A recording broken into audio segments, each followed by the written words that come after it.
Hi learners, video பார்த்து முடிச்சுட்டு video பிடிச்சிருந்தா லைக் பண்ணிவிட்டு நம்ம சேனலை சப்ஸ்கிரைப் பண்ணிக்கோங்க. ஸோ இப்போ இன்றைக்கான சென்டென்சஸ் பார்க்கலாம். ஃபர்ஸ்ட் சென்டென்ஸ், அங்கே இருந்த எல்லாரும் அவன் பண்ணினதை பார்த்தாங்க. அங்கே இருந்த எல்லாரும் அவன் பண்ணினதை பார்த்தாங்க. எனக்கு ஒரே அசிங்கமாக போச்சு. அங்கே இருந்த எல்லாரும் அவன் பண்ணினதை பார்த்தாங்க, ஒரு மாதிரி நடந்துக்கிட்டான் அப்படிலாம் சொல்லுவோம் இல்லையா? ஸோ இதை இங்கிலீஷில் எப்படி சொல்லலாம்? Everyone who was there saw what he did. Everyone who was there saw what he did. Everyone who was there. அங்கே இருந்த எல்லாரும், எல்லோரும் அப்படின்னா everyone. Who was there, அங்கே இருந்த. ஸோ அங்கே இருந்த அப்படிங்கிறோம், பாஸ்டில் சொல்கிறோம், அதனால தான் வாஸ் யூஸ் பண்ணியிருக்கோம். Everyone who was there saw. சானா பார்க்குறது, சீனா பார்க்குறது, சானா பாஸ்டில். ஓகேவா? ஸோ saw அப்படின்னா பார்த்தாங்க. எதை பார்த்தாங்க? அவன் என்ன பண்ணினான்னு. வாட் ஹீ டிட், அவன் என்ன பண்ணினான்னு அங்கே இருந்த எல்லாரும் பார்த்தாங்க. Everyone who was there saw what he did. Next one, அங்கே இருந்த யாருமே அதை பார்க்கல. அங்கே இருந்த யாருமே அதை பார்க்கல. No one who was there saw that. No one who was there saw that. No one who was there, அங்கே இருந்த யாருமே, அங்கே இருந்ததில் ஒருத்தவங்க கூட இல்லை. saw that, அதை பார்த்ததில் அங்கே இருந்த ஒருத்தவங்க கூட இல்லை. No one who was there saw that. அங்கே இருந்த யாருமே அதை பார்க்கல. ஓகேவா? இதை இன்னும் 2 விதங்களில் சொல்லலாம். ஸோ அது எப்படின்னு பார்க்கலாம். Nobody there saw it. Nobody there saw it அப்படின்னா அங்கே இருந்த யாருமே அதை பார்க்கல. ஓகேவா? Or we can say, not a single person there saw it. Not a single person there saw it. Not a single person அப்படின்னா ஒருத்தவங்க கூட, there அங்கே இருந்த ஒருத்தவங்க கூட saw it, அதை பார்க்கல. ஓகேவா? இங்கே nobody, no one, not a single person. So இது எல்லாமே ஒரு நெகட்டிவ் வேர்டு இல்லையா? ஸோ அதனால தான் இங்கே பார்க்கல அப்படின்னா didn't see அப்படி தானே வரணும் அப்படின்னு சொல்லி யோசிப்போம். ஸோ ஆல்ரெடி இங்கே நம்ம ஒரு நெகட்டிவ் வேர்டு யூஸ் பண்ணிட்டோம். ஸோ அதனால இங்கே நெக்ஸ்ட் வர்றது பாசிட்டிவாக தான் இருக்கணும். ஓகேவா? ஸோ நெக்ஸ்ட் ஒன் என்னென்னு பார்க்கலாம். நான் மகிழ்ச்சியாக இருக்கும் போதெல்லாம் இதை செய்வேன். நான் எப்போல்லாம் சந்தோஷமாக இருக்கணும் நான் அப்போ இதை பண்ணுவேன் அப்படின்னு சொல்லுவோம் இல்லையா? ஸோ இதை இங்கிலீஷ் எப்படி சொல்லலாம்? I do this whenever I'm happy. I do this whenever I'm happy. I do this அப்படின்னா நான் இதை பண்ணுவேன். ஸோ ஏன் நம்ம இங்கே டூ யூஸ் பண்ணியிருக்கோம் அப்படின்னா இது நம்ம எப்போதுமே பண்ணுற ஒரு விஷயத்தை பற்றி பேசுகிறோம். ஸோ அதனால் நம்ம சிம்பிள் ப்ரெசண்ட்டில் தான் சொல்லணும். நம்ம ஹேபிட், நம்ம வழக்கமாக பண்ணுற ஒரு விஷயத்தை பற்றி சொல்கிறோம். ஓகேவா? So I do this whenever I'm happy. whenever அப்படின்னா எப்போதெல்லாம். ஐம் ஹாப்பி, நான் சந்தோஷமாக இருக்கணும் அப்போல்லாம் நான் இதை பண்ணுவேன். I do this whenever I'm happy. So இதை இன்னும் சில விதங்களில் சொல்லலாம். ஸோ அது எப்படின்னு பார்க்கலாம். I do this whenever I feel happy. I do this whenever I feel happy. So இப்படியும் சொல்லலாம். ஐ டூ திஸ் அப்படின்னா நான் பண்ணுவேன். whenever I feel happy. Feel அப்படின்னா நான் எப்போல்லாம் ஹாப்பியாக உணர்றனோ அப்போல்லாம் நான் இதை பண்ணுவேன். ஓகேவா? So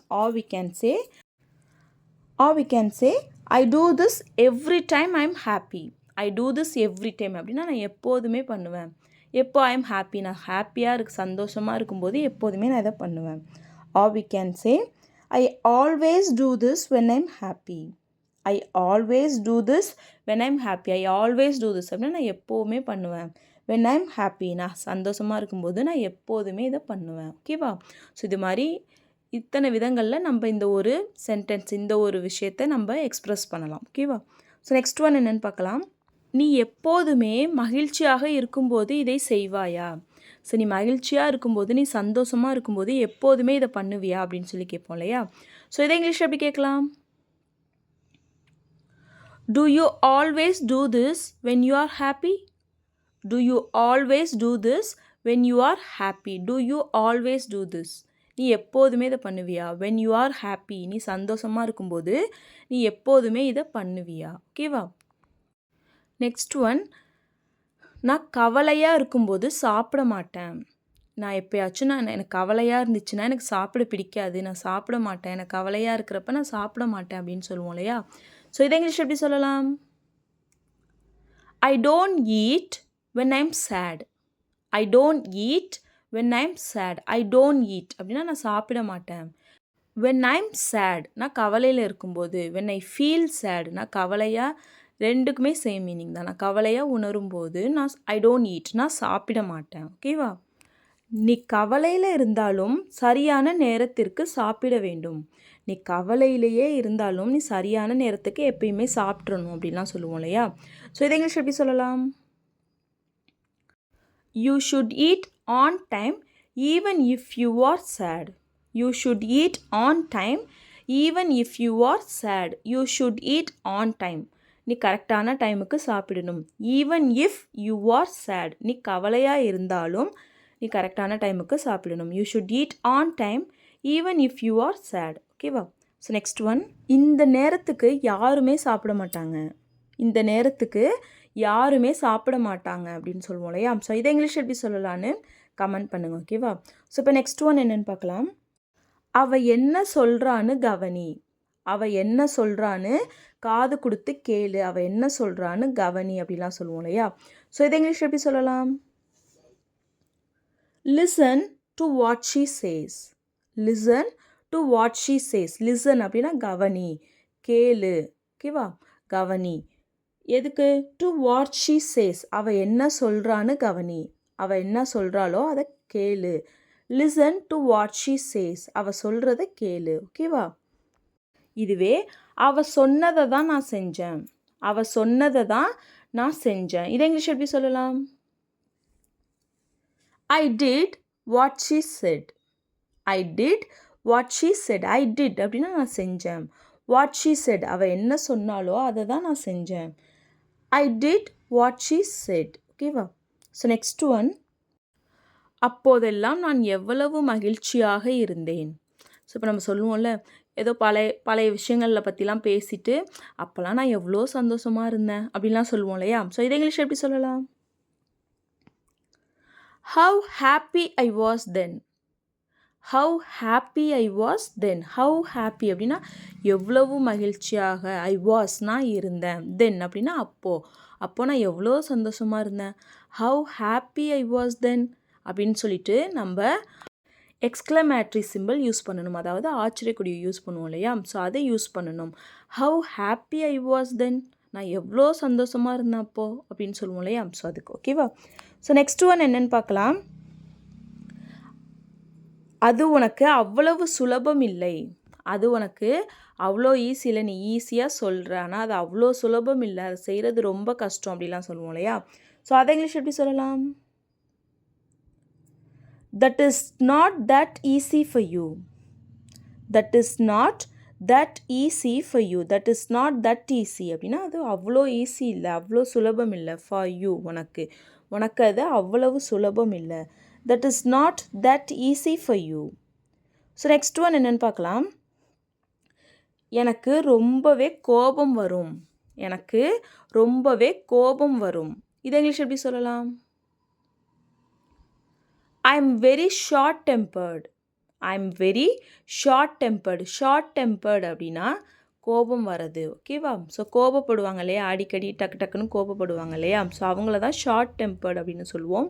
so I am very short tempered அப்படின்னா எனக்கு ரொம்ப கோபம் வரும். எனக்கு ரொம்ப கோபம் வரும் அப்படின்னு சொல்கிறது I am very short tempered. நான் இப்போவே சொல்லிடுறேன், எனக்கு ரொம்ப கோபம் வரும். I am very short tempered. ஓகேவா? ஸோ நெக்ஸ்ட் ஒன் என்னென்னு பார்க்கலாம். நான் இங்கே இல்லைனா நீ தனியாக இருப்ப. நான் இங்கே இல்லைனா நீ தனியாக இருப்ப. இதை இங்கிலீஷ் எப்படி சொல்லலாம்? You will be alone if I am not here. You will be alone if I am not here. You will be alone. நீ தனியாக இருப்ப. If I am not here. நான் இங்கே இல்லைனா you will be alone. alone அப்படின்னா தனியாக இருக்கிறது. So you will be நீ இருப்ப. எப்படி இருப்ப? alone தனியாக. if I am not here. நான் இங்கு இல்லை என்றால். ஸோ அந்த all அப்படிங்கிறதுக்கு தான் நம்ம if யூஸ் பண்ணுறோம். ஓகேவா? ஸோ நெக்ஸ்ட் ஒன், நான் எல்லாருமே இங்கே இருக்கணும்னு ஆசைப்படுறேன். நான் எல்லாருமே இங்கே இருக்கணும்னு ஆசைப்படுறேன் அப்படின்னு சொல்லுவோம் இல்லையா? ஸோ அதை இங்கிலீஷ் எப்படி சொல்லலாம்? I want everyone to be here. I want everyone to be here. I want everyone அப்படின்னா நான் எல்லாரும் ஆசைப்படுறேன். எதுக்கு? to be here இங்கே இருக்கிறதுக்கு. எல்லாரும் இங்கே இருக்கிறதுக்கு நான் ஆசைப்படுறேன். I want everyone to be here. இதுவே இன்னும் கொஞ்ச நேரத்தில் யாருமே இங்கே இருக்கக்கூடாது, எல்லாரும் கிளம்பிடுங்க, இன்னும் கொஞ்ச நேரத்தில் யாருமே இங்கே இருக்கக்கூடாது அப்படின்னு சொல்லுவோம் இல்லையா. ஸோ இதை இங்கிலீஷ் எப்படி சொல்லலாம்? No one should be here shortly. No one should be here shortly. No one should be here. இங்கே யாருமே இருக்கக்கூடாது. ஷார்ட்லி அப்படின்னா இன்னும் கொஞ்ச நேரத்தில், கூடிய விரைவில், இன்னும் கொஞ்ச நேரத்தில் இங்கே யாருமே இருக்கக்கூடாது, எல்லாரும் போயிருக்கணும். No one should be here shortly. So இது எப்படின்னா நம்ம வந்து டைரெக்டாக கமெண்ட் பண்ணுறது, ஓகேவா. ஸோ யாருமே இருக்கக்கூடாது, எல்லோரும் போயிடுங்க அப்படின்னு சொல்லிட்டு நம்ம டைரெக்டாக சொல்கிறதுக்கு நம்ம இது யூஸ் பண்ணுறோம். ஸோ இதுவே in a little while no one should be here. In a little while no one should be here. So இதுவும் எப்படின்னா ஃபார்மலாக சொல்லுவோம் இல்லையா. ஸோ அதுக்கு in a little while no one should be here, இன்னும் கொஞ்சம் நேரத்தில் இங்கே யாருமே இருக்கக்கூடாது அப்படின்னு சொல்லலாம். ஸோ இதுவே everyone needs to be gone from here shortly. Everyone needs to be gone from here shortly. Everyone needs to be gone அப்படின்னா எல்லாருமே போயிருந்துருக்கணும். ஃப்ரம் ஹியர் இந்த இடத்த விட்டு இங்கேருந்து எல்லாருமே போயிருக்கணும். ஷார்ட்லி அப்படின்னா கொஞ்ச நேரத்தில் எல்லாருமே இங்கேருந்து போயிருக்கணும். Everyone needs to be gone from here shortly. So இப்படியும் சொல்லலாம். ஸோ இதுவே ரொம்ப கண்டிப்பாக எல்லோரும் போயிருக்கணும் அப்படின்லாம் சொல்லுவோம் இல்லையா. ஸோ அதுக்கு no one is to be here soon. No one is to be here soon. So சீக்கிரமாக இங்கே யாருமே இருக்கக்கூடாது, எல்லோரும் போயிருக்கணும். No one is to be here soon. So இது மாதிரி நிறைய விதங்களில் இந்த ஒரு சென்டென்ஸை நம்ம எக்ஸ்ப்ரெஸ் பண்ணலாம், ஓகேவா. ஸோ நெக்ஸ்ட் ஒன் என்னென்னு பார்க்கலாம். இதுவே எல்லாரும் இங்கே இருக்கணுமா, எல்லாரும் இங்கே இருக்க வேண்டுமா. ஸோ இதை இங்கிலீஷ் எப்படி கேட்கலான்னு கமெண்ட் பண்ணுங்கள், ஓகேவா. ஸோ நெக்ஸ்ட் ஒன், இது ஏன் உனக்கு அவ்வளவு முக்கியம். இது ஏன் உனக்கு அவ்வளோ முக்கியம், ஏன் இதை நீ இவ்வளோ பாதுகாப்பாக வச்சுருக்க, இது ஏன் உனக்கு அவ்வளோ முக்கியம், இது யார் வாங்கி கொடுத்தா அப்படிலாம் சொல்லி கேட்போம் இல்லையா. ஸோ இதை இங்கிலீஷ் எப்படி கேட்கலாம். Why is it so important to you? Why is it so important to you? Why is it so important அப்படின்னா இது ஏன் அவ்வளோ முக்கியம். to you உனக்கு இது ஏன் அவ்வளோ முக்கியம். Why is it so important to you? So இதுவே உனக்கு இது அவ்வளவு முக்கியமா, உனக்கு இது அவ்வளவு முக்கியமா. இதை இங்கிலீஷ் எப்படி கேட்கலாம். Is it so important to you? Is it so important to you? Is it so important? இது அவ்வளவு முக்கியமா. to you உனக்கு இது அவ்வளவு முக்கியமா, ஓகேவா. ஸோ நெக்ஸ்ட் ஒன், அவனுக்கு இது ரொம்ப முக்கியம். அவனுக்கு இது ரொம்ப முக்கியமான விஷயம் அப்படின்னு சொல்லுவோம் இல்லையா. ஸோ அதை இங்கிலீஷ் எப்படி சொல்லலாம். It is so important to him. It is so important to him. It is so important. இது ரொம்ப முக்கியம். to him அவனுக்கு இது ரொம்ப முக்கியம், ஓகேவா. ஸோ நெக்ஸ்ட் ஒன் என்னென்னு பார்க்கலாம். இவ இதை அடிக்கடி சொல்லிகிட்ருப்பா. இவ இதை அடிக்கடி சொல்லிகிட்ருப்பா. இவ சின்ன பிள்ளையாக இருக்கும்போது இதை அடிக்கடி சொல்லுவா அப்படின்னு சொல்லுவோம் இல்லையா. ஸோ இதை இங்கிலீஷ் எப்படி சொல்லலாம். She used to say this often. She used to say this often. She used to say this. இவ இதை சொல்லுவா. ஸோ இப்போ சொல்ல மாட்டா, முன்னாடியும் வழக்கமாக ஒரு பண்ணிகிட்டு இருந்த விஷயம், ஆனால் இப்போ பண்ணுறதில்ல அப்படிங்கிற பட்சத்தில் நம்ம used to யூஸ் பண்ணணும். So she used to say this. இவ இதை சொல்லுவா. ஆஃபன் அடிக்கடி இவ இதை சொல்லுவா, ஓகேவா. நெக்ஸ்ட் ஒன் என்னென்னு பார்க்கலாம். நான் இருக்கிற வரையும் நான் உன்னை நல்லா பார்த்துப்பேன். நான் இருக்கிற வரையும் நான் உன்னை நல்லா பார்த்துப்பேன் அப்படின்னு சொல்லுவோம் இல்லையா. ஸோ இதை இங்கிலீஷ் எப்படி சொல்லலாம். I will take good care of you as long as I am alive. I will take good care of you as long as I am alive. I will take good care of you. நான் உன்னை நல்லா பார்த்துப்பேன். as long as I am alive. நான் உயிரோடு இருக்கிற வரைக்கும், நான் எவ்வளோ நாள் இருக்கணும் அதுவரை நான் உன்னை நல்லா பார்த்துப்பேன். I will take good care of you as long as I am alive. alive அப்படின்னா உயிரோடு இருக்கிறது, ஓகேவா. as long as I am alive, நான் உயிரோடு இருக்கிற வரைக்கும் நான் உன்னை நல்லா பார்த்துப்பேன், ஓகேவா. இதுவே அவர் உயிரோடு இருந்த வரையும் எங்களை நல்லா பார்த்துக்கிட்டாரு. எந்த குறையும் இல்லாமல் பார்த்துக்கிட்டாரு அப்படிலாம் சொல்லுவோம் இல்லையா. ஸோ இதை இங்கிலீஷ் எப்படி சொல்லலாம். He took good care of us as long as he was alive. He took good care of us as long as he was alive. He took good care of us. அவர் எங்களை நல்லா பார்த்துக்கிட்டாரு. as long as he was alive. அவர் உயிரோடு இருந்த வரைக்கும். பாஸ்டில் சொல்கிறோம், ஏன்னா முன்னாடி நடந்த விஷயத்தை பற்றி சொல்கிறோம். அதனால் he was alive. உயிரோடு இருந்த வரைக்கும் அவர் எங்களை நல்லா பார்த்துக்கிட்டார். ஓகேவா? ஸோ நெக்ஸ்ட் ஒன், கண்டிப்பாக இவன் உன்னை நல்லா பார்த்துப்பான். கண்டிப்பாக இவன் ஒன்று நல்லா பார்த்துப்பான் அப்படின்னு சொல்லுவோம் இல்லையா? ஸோ இதை இங்கிலீஷ் எப்படி சொல்லலான்னு கமெண்ட் பண்ணுங்க. ஓகேவா? ஸோ இப்போ லாஸ்ட் வீடியோவில் சில சென்டென்சஸை கமெண்ட் பண்ண சொல்லியிருந்தேன். ஸோ அதுக்கான ஆன்சர்ஸ் என்னென்னு பார்க்கலாம். ஃபர்ஸ்ட் சென்டென்ஸ், நீ அந்த இடத்த விட்டு உடனே கிளம்பிட்டியா? நீ அந்த இடத்த விட்டு உடனே கிளம்பிட்டியா அப்படின்னு சொல்லி கேட்போம் இல்லையா? ஸோ அதை இங்கிலீஷ் எப்படி கேட்கலாம்? Did you leave that place immediately? Did you leave that place immediately? Did you leave that place அப்படின்னா நீ அந்த இடத்த விட்டு கிளம்பிட்டியா? Did you leave அப்படின்னா கிளம்பிட்டியா? ஸோ இங்கே நம்ம டிட்டும் யூஸ் பண்ணிவிட்டு அகெயின் நம்ம லெஃப்ட்டு, ஏன்னா கிளம்பிட்டியா அப்படிங்கிறது லெஃப்ட் தானே அப்படின்னு சொல்லிட்டு டிட்டும் யூஸ் பண்ணிவிட்டு லெஃப்ட்டும் யூஸ் பண்ணக்கூடாது.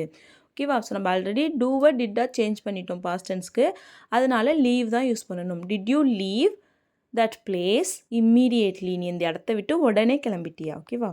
ஸோ நெக்ஸ்ட் ஒன், நான் இங்கே வரப்பெல்லாம் அங்கே போக மாட்டேன். நான் இங்கே வரப்பெல்லாம் அங்கே போக மாட்டேன், எப்போயாவது தான் போவேன் அப்படின்னு சொல்லுவோம் இல்லையா?